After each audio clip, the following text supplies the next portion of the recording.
We are entering a fire season.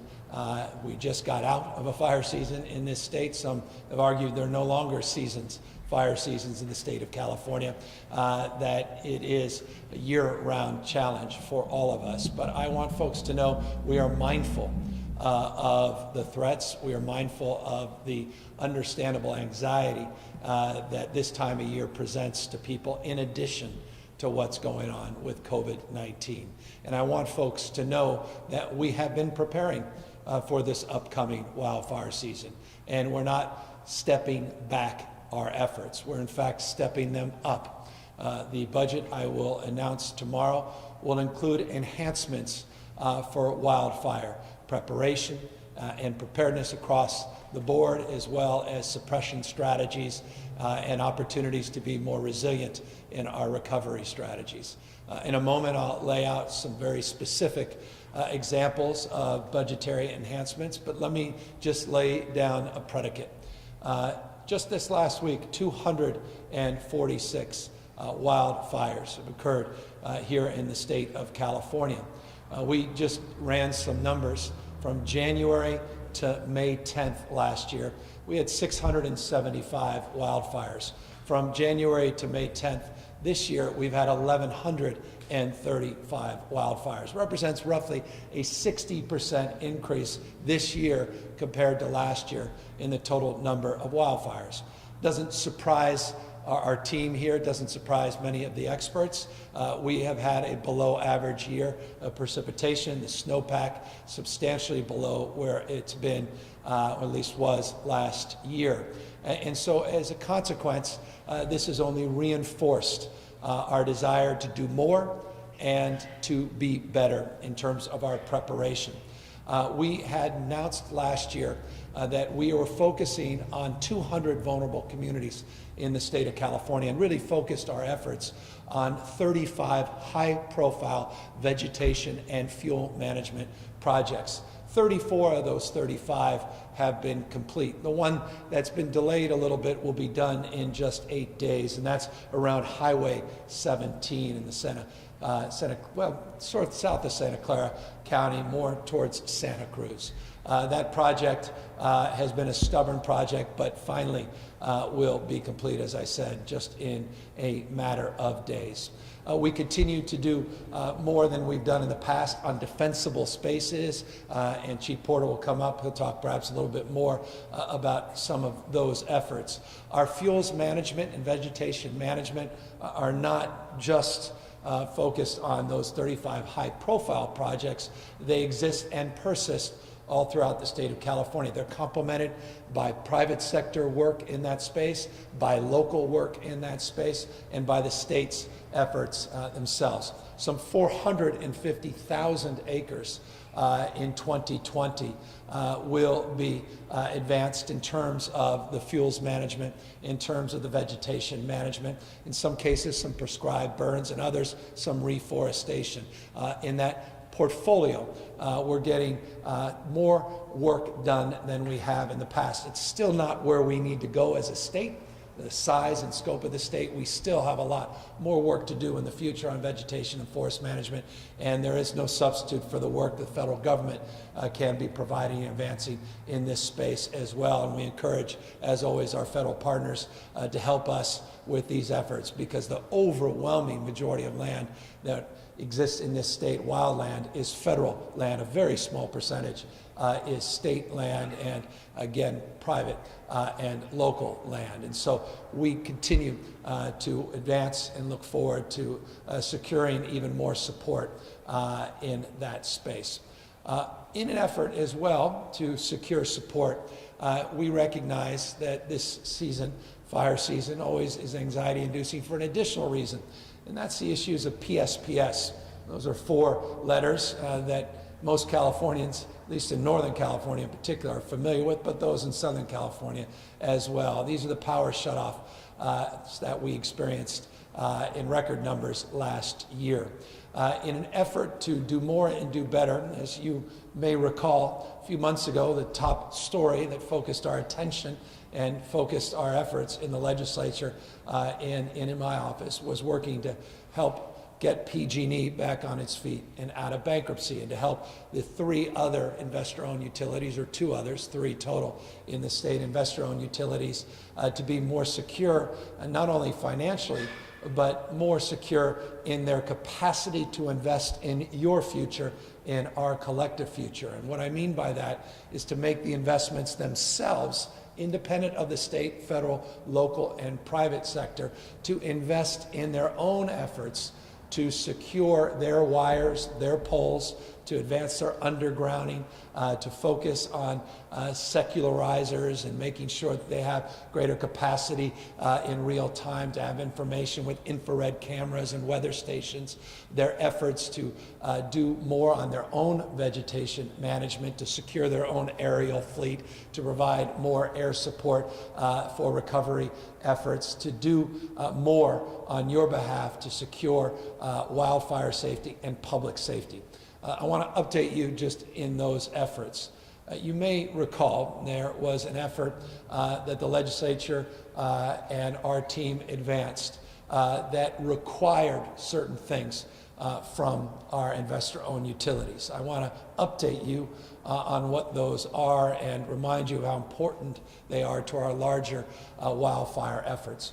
$5 billion is required of our investor-owned utilities in safety measures. That's a requirement pursuant to the agreement we advanced that must come from the IOUs directly, independent, again, of all of these state efforts. We created a wildfire advisory committee to focus on public safety. That is also a requirement under that bill and these efforts. We are announcing tomorrow in our budget, the Public Utilities Commission is building a team of 106 individuals that will create a wildfire safety division within the Public Utilities Commission. That division will become an independent entity, but right now it will start within the Public Utilities Commission.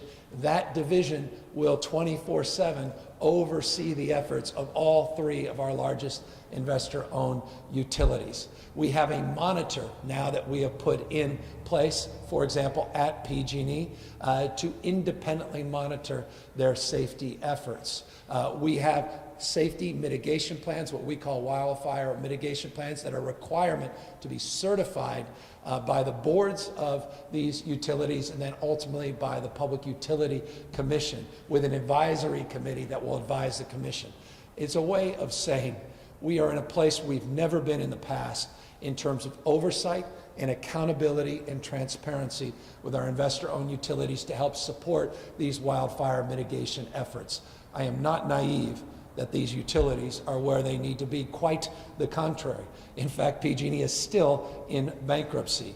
They have the opportunity to come out of bankruptcy by June 30th, but a predicate of all of that are fulfilling the requirements of these plans. But we will do our part, and that is to make sure that there's real transparency and accountability to these utilities, and to make sure that they do justice to what they're promising and what has been promoted in terms of these requirements. So that's just a quick update on where the IOUs are. And by the way, I just do want to recognize that PG&E has significantly increased their number of weather stations, significantly increased their high definition cameras, and has committed to new protocols on the PSPS, where they have committed to us a duration reduction of roughly 50% in terms of their time to provide what we refer to as an all clear and then turning on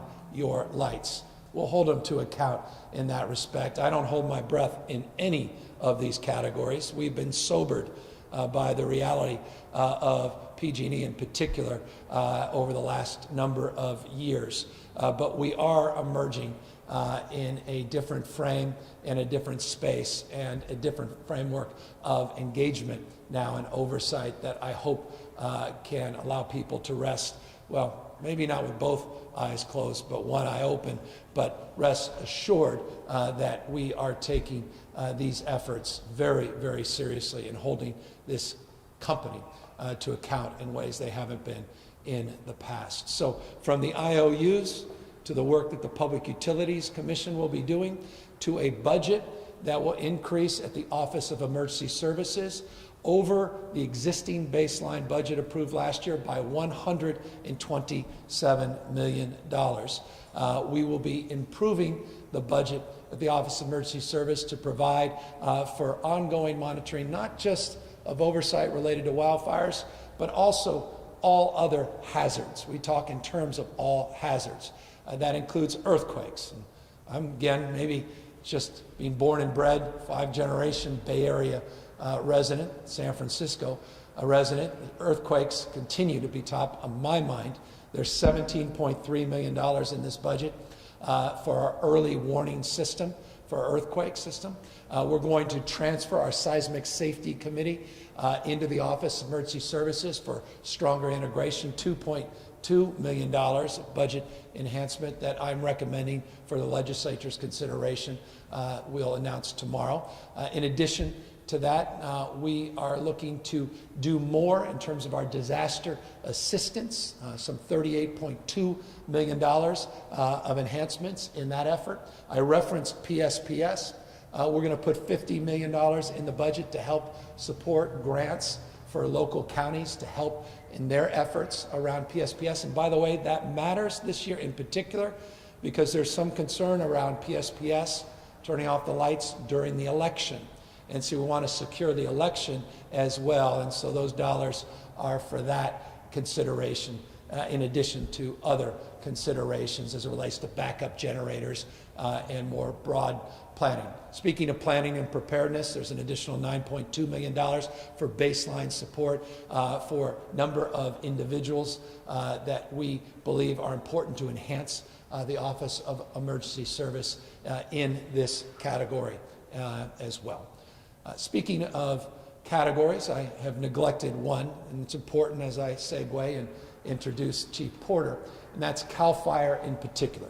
Separate from the $127 million enhancement, the Office of Emergency Service above the current baseline that we're proposing to the legislature, we are also proposing $85.7 million enhancement to CAL FIRE, specifically to improve surge capacity and to hire critical personnel before the peak of this year's fire season.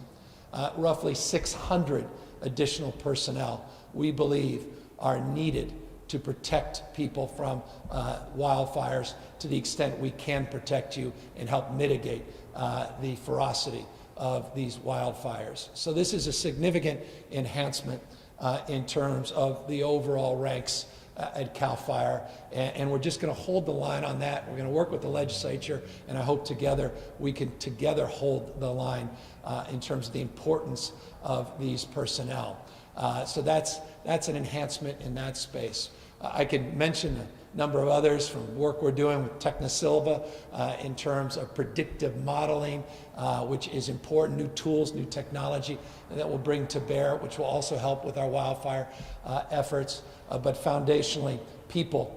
There's no substitute for people. And those people, by the way, will also be supported by these engines. We're able to get, by July of this year, we will have an additional 26 new engines all throughout the state of California, including 4 incident command units that will also be deployed by July 1st.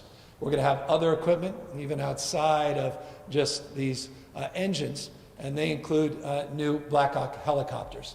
You may recall we promoted the procurement of 12 Black Hawk helicopters. We're not going to walk that back. It's just too important in terms of our mutual aid and public safety in the state of California. I want folks to know those helicopters are now arriving. The first one came in October of last year. In fact, it was just used in that red fire up in Tehama County. These Black Hawks are extraordinary. They provide faster suppression capacity, a more robust ability in terms of number of gallons of water that they're able to disperse.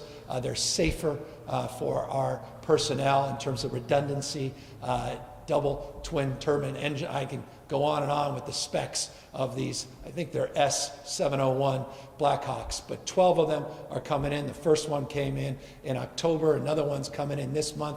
Another one after that next month. We'll start to see these Blackhawks in our fleet, and I just think that's fundamental and foundational to our suppression efforts and our ability, again, to meet the public safety needs in this state. We can talk another time about the C-130s. All those things are baseline. We're continuing to bring into this new year. So look, let me now bring in, I think I've said enough on this topic, at least for the moment. Let me bring in the chief of CAL FIRE. He can talk more specifically about this budget. I think a little bit of relief as well with some of these recommendations.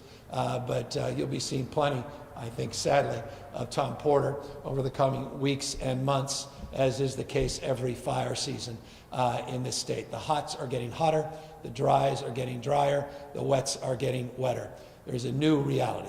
For those that don't believe in climate change or science, I remind them when appropriate, after our stay-at-home orders are lifted, when you can come in without fear of transmission of this deadly virus, come to California, visit us, learn about climate change firsthand, because even if you deny it, your own eyes may tell you something very, very differently. Observed evidence, not just intellectual curiosity, should secure a new reality that climate change is real and it's here and the effects are profound. And that's why we want to acknowledge that as well up front. And that's a good part of the work that our chief has to deal with as it relates to the acuity of the fight he has in front of us each and every fire season. Chief Porter.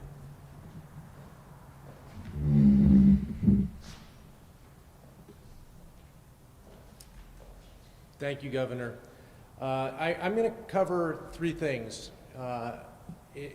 Response, prevention, and preparedness. Very simply, those three things, every one of them is being invested in by this state government. Thank you, Governor, for recognizing that these are things that are not going away. They are very important to protecting lives, property, and the environment of California for future generations, and they have to be invested in now, and continuing that investment is key to our success. So, response. Response is to wildland fire in particular, but all large emergencies, is a team sport. No one agency in California can do that mission alone. CAL FIRE is responsible for wildland fires off of federal lands, sometimes on federal lands as well, throughout the state. And so we lead that charge. We have a very strong wildland fire ethic, wildland fire training, wildland fire response. We also have, as in the case of where we stand today, a mutual aid response, that is CAL FIRE employees. But we also need our local government partners. We need our cities, we need our counties, we need our districts, we need our volunteers. We need them all healthy and ready to go to these wildfires as well. As I said, team sport, we need everybody. That includes our federal partners. Wildland fire fighters from the U.S. Forest Service, BLM, BIA, and other agencies, Fish and Wildlife Service. We need everybody ready to go. What I'm happy to say is that we've been working since January very closely with all of these groups to ensure that we're looking out for the safety and health of the firefighters, but also for the health and safety of the community that we will be coming to protect, not knowing where that's going to be across the state of California. So very coordinated, more than any other time in the level of coordination that's happening. And that is because of the pandemic that we're working through. So prevention. Prevention is a key component to keeping fires small, to keeping fires out of the areas that are most populated, where we're going to have the most concern about lives and property loss, But it's also important for our backcountry fires as well.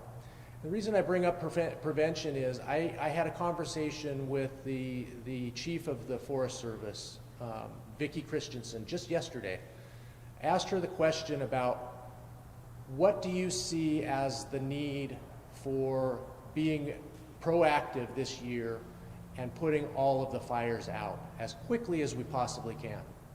She was very complimentary to my question and expressed and pointed back to her chief's letter to the nation of firefighters under her that says just that. Initial attack is the key component to keeping fires small and keeping firefighters healthy.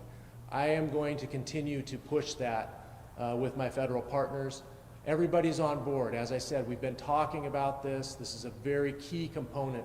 But if we keep fires small at the beginning with these extra resources that we're going to have, then we will protect the public and our firefighters from unnecessary exposure to smoke and the need to bring them together in congregational settings. All key components. Prevention has a piece that is all-inclusive, those agencies that I talked about, but it also includes you, the public. And that brings me from the bridge from prevention to preparedness. You, every single one of you in California, have a part in this. You can protect lives and property. You can reach out to your neighbors, reach out to the elderly, reach out to family members. You can help them do the defensible space around their homes that needs to be done and should be done at this time of year. We are doing our defensible space inspections, and so you'll see our people around. Local government is doing that as well, and some of the counties. We need to make sure that you have defensible space, and you can help your neighbors, neighbors helping neighbors, to be prepared for this fire season. There's so many other things you can do as well, including the hardening of your structure.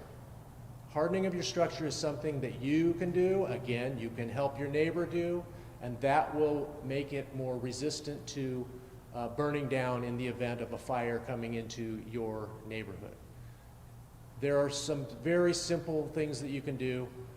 It's easy. Just go to readyforwildfire.org, check out the website.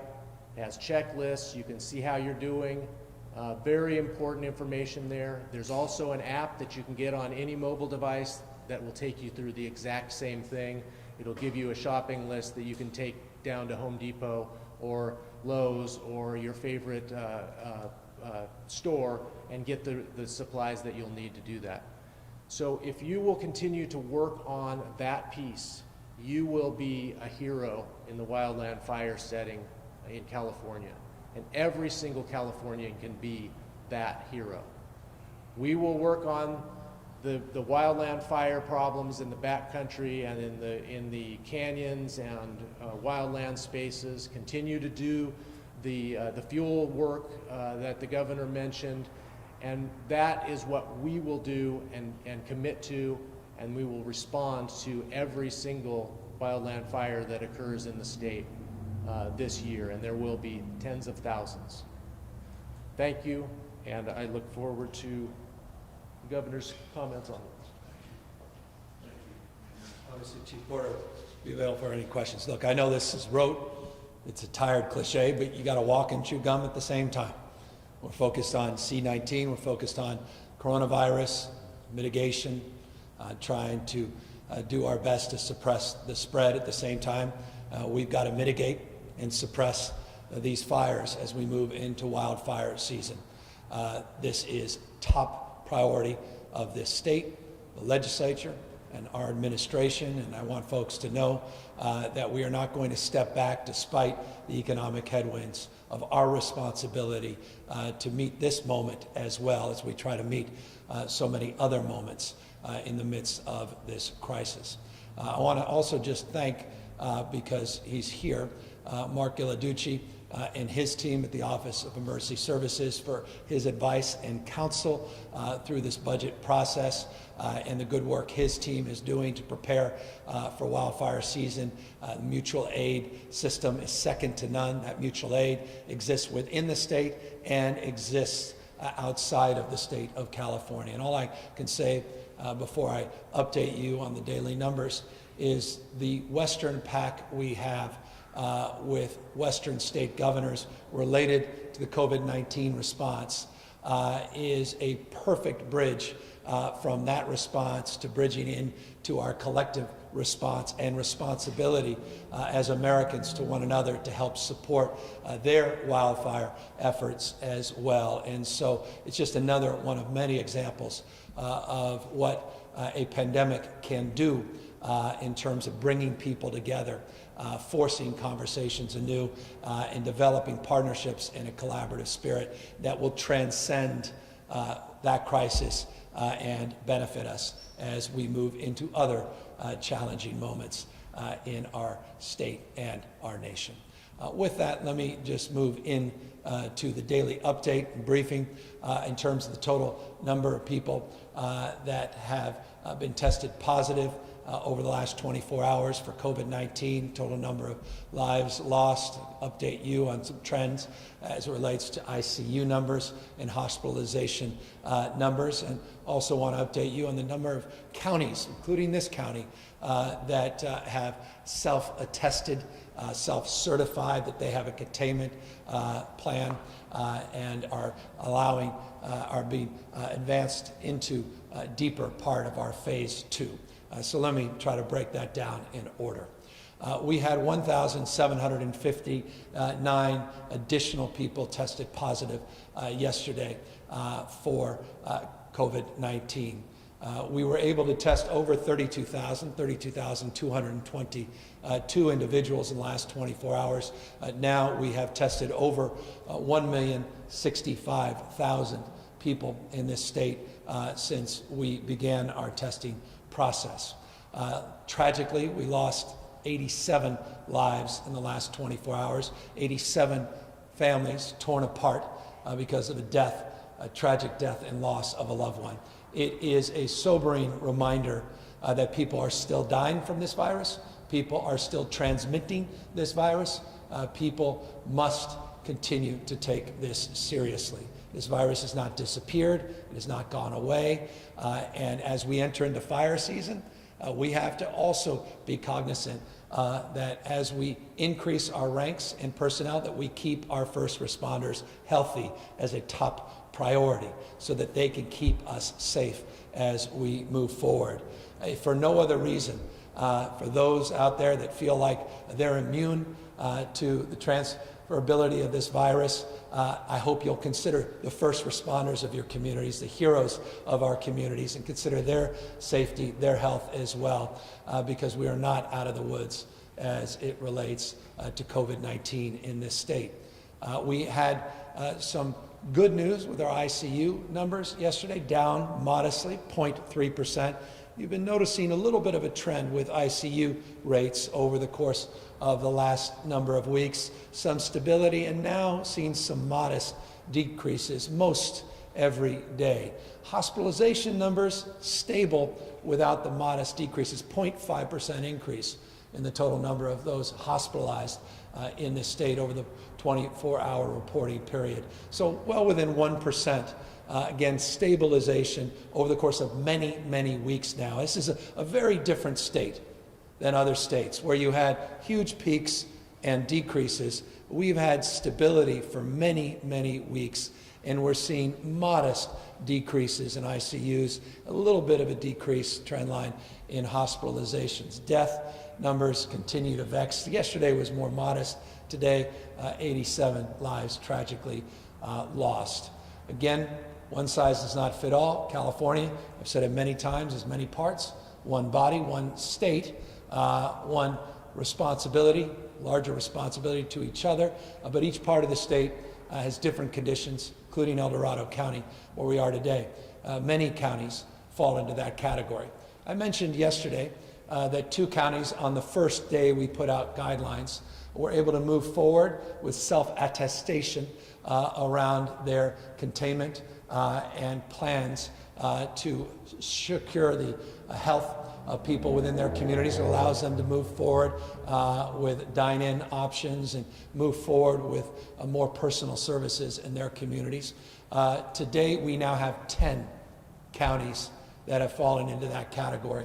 And I just want to say this, it's a personal statement, but it deserves to be shared publicly. The spirit of collaboration and cooperation with Butte County and El Dorado, with Yuba and Sutter, which got a lot of attention a few weeks ago, over the last number of days has been wonderful. And I just want to thank those county leaders. I want to thank the county health directors for a job well done, working with our team, getting that technical assistance, going back and forth with clarifications, updating their plans in a way that do justice to this moment, led through a public health lens, led through a data lens. We're putting those self-attestations up so the public can see them, and we are also putting maps up so you can test where those counties are in real time. And when I mean by test, I mean quite literally, not just figuratively, the number of tests that are positive in those counties, the number of individuals that tragically may have lost their lives. You'll be able to look at that from a county by county basis, and I encourage you to go to covid19.ca.gov to access that information. Again, county by county, covid19.ca.gov, and you'll be able to see where your county is in terms of the county-county differential into the phase 2, 10 counties up as I speak, many more that we hope to get up in real time. I won't be making all these announcements every day. Our health officials will be. I'll try to update you on a rolling basis, but as I said, this is a dynamic process, and we don't want to delay unnecessarily based on timelines. It's not about timelines. It's not about deadlines. It's simply about data, and it's about health.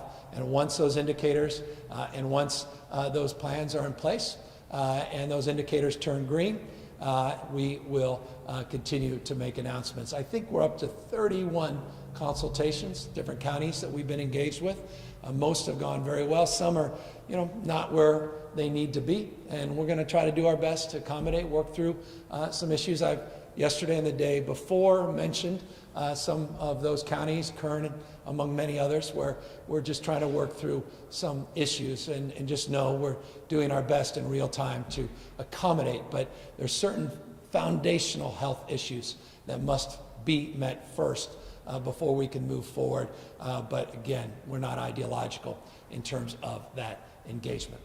Just final point, because we mentioned yesterday some new testing capacity, new increase in testing that we'll be doing, new sites at pharmacies in the state of California, a new partnership, a renewed partnership that we expanded with OptumServe for new sites in rural parts of California, soon in Lake County as an example, Mendocino among other counties. I just want to encourage people to go to that same website, covid19.ca.gov, and you can, instead of going by the county-to-county guidelines section, go to the testing section on COVID-19, and then put in your zip code and see what testing sites come up, what pop up in your community and nearby. And if you feel you need to get a test, if you have symptoms or you're concerned about a loved one or family member, go to that site. I would encourage first, because that site will provide 251 community points of access. We'll eventually have 86 OptumServe sites, 6+ Verily sites on there, and those sites will be afforded to you free.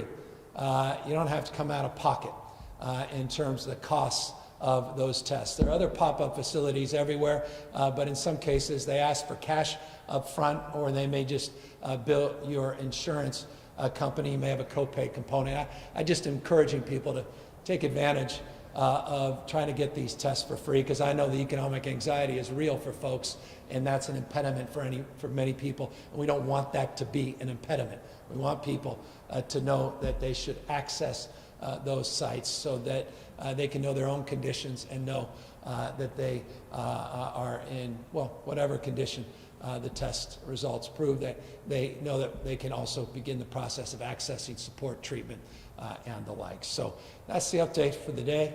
Now we're happy to take any questions. Governor, hi, Phil Miller of the LA Times. I've been nominated to ask questions on behalf of other members of the press today. My first question will be for me. I'm just curious, you talked about the priority of funding fire response and coronavirus response. There's got to be a balance, as you know, with the budget, literally, and I'm just kind of curious what's kind of going to give. I mean, are we going to see cuts in some of our safety net programs? Are we going to see any tax increases? What should Californians expect in the months ahead? Good news is within 24 hours, you'll get a very detailed answer to those questions. We're putting out the May revise at noon tomorrow. I'll be laying out our strategy, our options. Our values will not change. The numbers have radically changed. We projected a close to $6 billion budget surplus 90 days ago, tens of billions of dollars now, projected deficit, increased costs and burdens. The announcement I'm making today, I do so soberly. We did pull back in certain areas in the budget to OES and CAL FIRE, but we're still able to move forward because of the essential nature of these functions in terms of public safety. But we couldn't do everything that we proposed in January. You'll see that as a general theme tomorrow, and there are sobering and deep challenges that we have to address head on, and I cannot underscore this enough. There was a reason with the Western state governors that 2 days ago we sent a letter signed not only by 6 governors from 6 different states, but by 6 legislative leaders in both houses, the Senate and the House of Representatives, or in the assemblies of those respective states. I don't know that there's a lot of precedent for a letter signed by so many individuals requesting support from the federal government. This is not just about the state of California.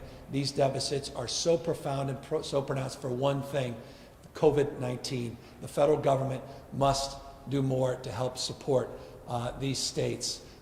We need the federal government, and we can avoid a lot of these cuts to police and fire, our frontline first responders, particularly at the county levels, at the city levels, with the federal government support. And that's why I'm very pleased and proud of Speaker Pelosi's work. She put out what she calls the HEROES Act. Couldn't be better named, because it is quite literally about protecting our heroes, care for our caregivers, and it's about protecting our first line responders and first responders of all stripes against budget cuts, and we're going to need her to be successful with her Senate colleagues. Pascal Fußholder of Humanet News asked what sort of state assistance will be available to northern and central Sierra Nevada foothill areas that are expecting to see a really kind of severe wildfire season this year, and specifically about evacuation centers for people who may be elderly, who may need a kind of a clean area to where there's no smoke to inhale. Also, people who may test positive for coronavirus or be suspected of having it. Are there going to be special facilities for that? By the way, that's a wonderful question and a profoundly important question, because it connects the obvious. You're dealing with COVID-19 and a crisis that impacts every sector of our society, every aspect of our society, including our ability to recruit, retain, and keep healthy our workforce. Just the training academy classes for CAL FIRES, we have to make those considerations. But now, in compounding these challenges, you have emergency evacuation centers, you have temporary shelters that come up traditionally in wildfire season around evacuations, and we need to have the capacity to quarantine and to isolate individuals that may be tested positive for COVID-19. We, of course, have a state-of-the-art mutual aid system that's very culturally competent, that's sensitive to the needs of our diverse communities, seniors among others. But rather than me waxing on about that, why don't I ask Director Mark Villaducci, who's an expert in this space, to opine a little bit more and answer more granularly the very, very thoughtful question.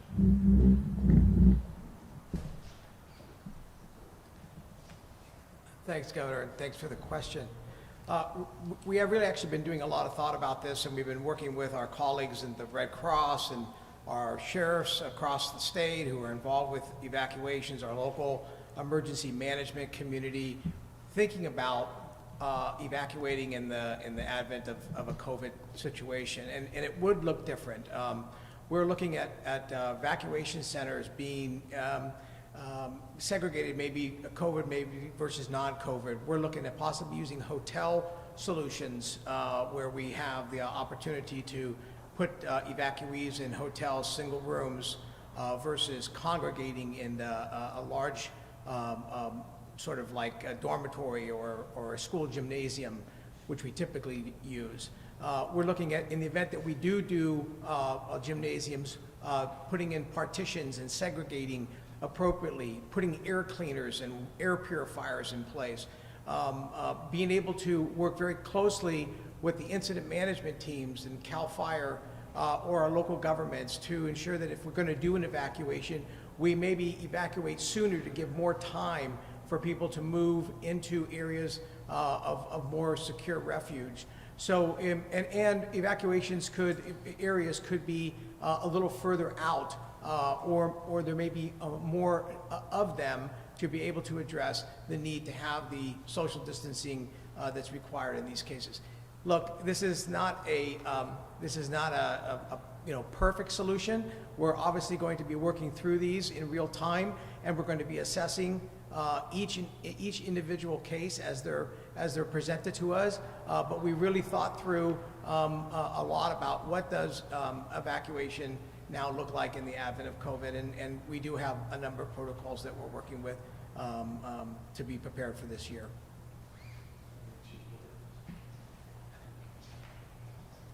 Yeah, I want to take this opportunity just to add a piece that Governor Newsom touched on in his opening remarks.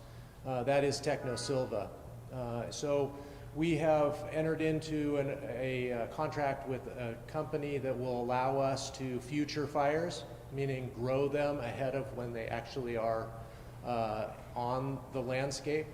And the Fire Guard, which is our early detection from remote sensing capabilities with the California National Guard. Those two things are going to help us do what Director Ghilarducci just mentioned early. And so we're going to have more time to make those decisions ahead of time and get people where they need to be safe. There were additional wildfire questions by Julie Card of Cal Matters and Dale Kasler of the Sacramento Bee, kind of on some of the details of what's happening. Number one, I mean, usually now this is a season for mitigation, and I know, Governor, you mentioned some of the actions that were being taken already, but overall, has brush clearance, have controlled burns, has that overall been reduced? And the other question is about prison fire crews. Since there's been a lot of early release to get people out of the prisons, the numbers are diminished as far as number of prisoners who can be put on fire crews to help fight these fires. Just kind of curious how big of an impact that may have. I'll take the last question. We can talk again. I talked about the 450,000 acres that we will complete in terms of vegetation management this year. Chief Porter can reflect that in terms of numbers. I think someone was very pleased to hear that with numbers comparing and contrasting to previous years. As it relates to that, why don't I just, with the noise, ask Chief Porter to come up and talk about it.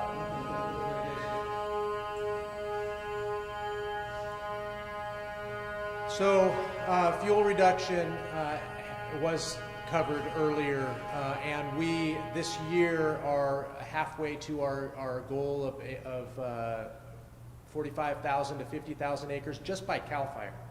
The 450,000 acres of all lands being treated across California on state and private lands, we're working toward that as well. Those are calendar numbers, so we've got a ways to go. We have a lot of work that we're doing currently. This little bit of rain we've had in the north part of the state is helping us. It's opening up some burn windows, so there will be prescribed fire on the ground. We have worked with our Forest Service counterparts to adjust their decision not to do prescribed burning this spring. They made that decision, as it turns out, during a good time for us. It was wet. They couldn't burn anyway. So now they're coming back into the game. We're going to see that fuel reduction work continuing. We have a very extensive plan that's been laid out over the last several years to continue to do work on the ground that is with machinery and crews, not all prescribed burning, but the fuel reduction project work, and couple that with the defensible space inspection program that we have, making sure that people are getting their defensible space, making sure that Californians are helping their neighbors get that defensible space done, and then structure hardening. That's what's going to truly protect the communities that we have to protect. We are also going to continue to add, as the governor mentioned, the firefighting resources, firefighters to CAL FIRE, to every fire station throughout the state in order to increase our capability to have initial attack success. And, let me take the first part. I guess it was two questions, and let me take the other question as it relates to the fire camps. So we are currently down about 44 crews with our prison fire crews and our camps.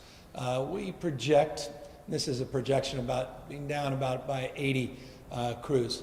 This has been a trend line, though, that precedes the early release. Remember, early release for people that were 60 days out from being released anyway. We're almost 60 days into that process. This predates the early release. We've seen a decline since AB 109, since Prop 47, since Prop 57. So you've seen this diminish number, and as a consequence, it requires us to do a little bit more, and it's, I think, a part of what we're providing in terms of a consideration in the legislature tomorrow, and that is the need to increase our firefighting personnel, and that's why it's important, this enhancement, to get more folks onto these engines, including a fourth personnel on some engines, and increasing the total rank of staff that we have up and down the state.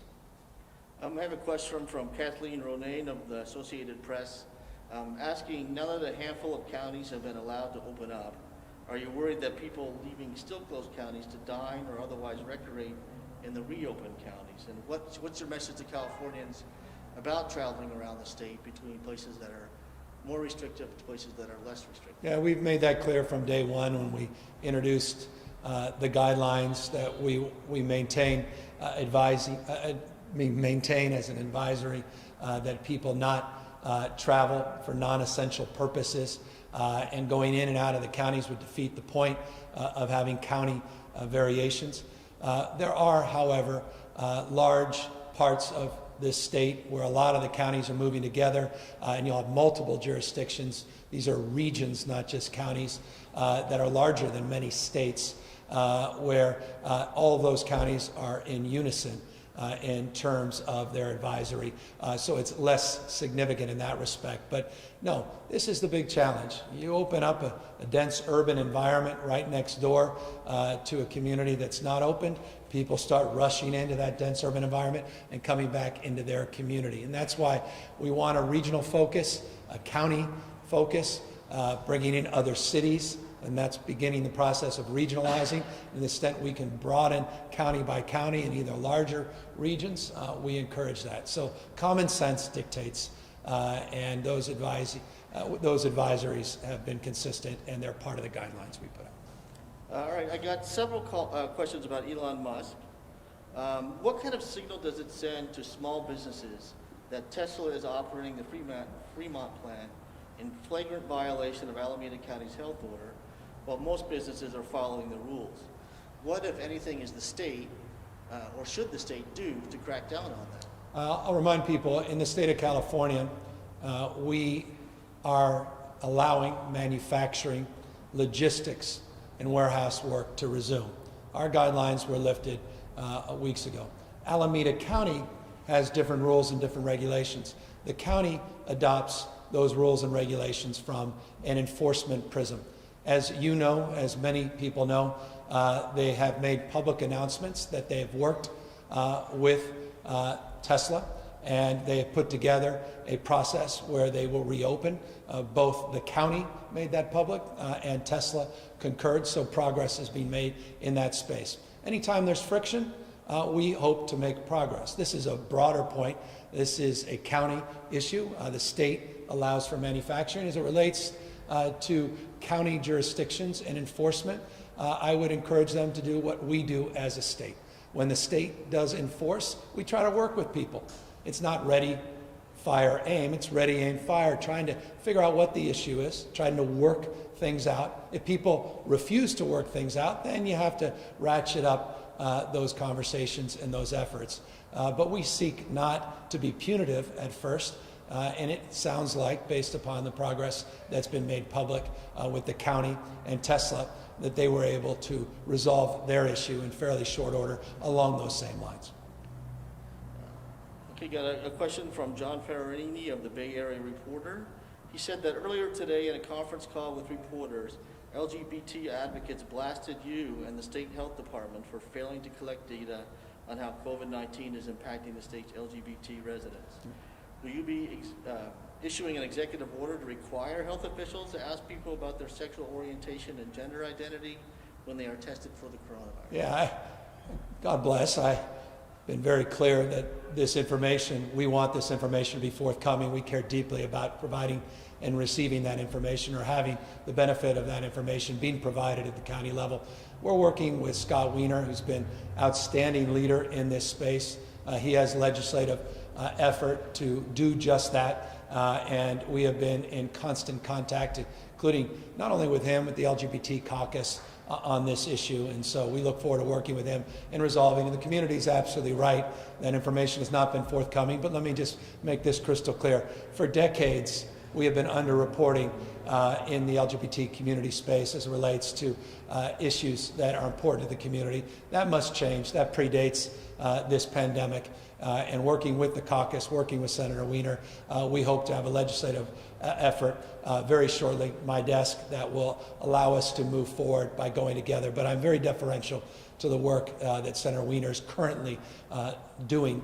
And I know that no one wants to see this information more, not only than I, but Dr. Sonia Angel, whose entire cause of life before she became health director in this state was protecting our diverse communities and making sure there was more reporting and transparency. And she's been very clear on multiple occasions, very publicly, that she is requesting this information, and the legislative efforts will help us demand that information with much more scrutiny and much more capacity and transparency. Well, with that, I want to just thank everybody for their time and attention. Thank the team that assembled here. No cleaner location than being in a fire station anywhere in this country, and no greater fire service than CAL FIRE, one of the largest and most dynamic and most successful, as well as ubiquitous forces of leaders anywhere in our nation and in the world, and we couldn't be more proud to call them our own. They'll be, I hope, seeing larger ranks. They'll be seeing even more support this year if the legislature concurs with our thinking. I'm confident they will, and I'm confident when they do that this year's fire season, which will be ferocious and challenging on the natural, that we can do justice and do what we can, what's humanly possible to mitigate its damage and mitigate its spread. And speaking of mitigating damage and spread, I want to just encourage people to continue the good work that you've done to date. The reason we're able to announce 10 counties moving deeper into phase 2 is because of your outstanding work. The reason I was able to announce yesterday even increased loosening of the stay-at-home order statewide is because of your good work. This is a dynamic process. We hope in the next days, weeks, not just months, we'll continue to see more progress, but that's up to each and every one of us. In the spirit of what Chief Porter said about the issues of fire preparedness, I make this point: let us also do our best to stop the spread, in this case, of COVID-19. Do what you can to do the social distancing that we must, practice the physical distancing, wear face coverings in public when you come into contact, close contact with others. Continue to do your best to stay healthy, stay safe, and stay connected to your loved ones. Take care, everybody, and thanks so much for being with us.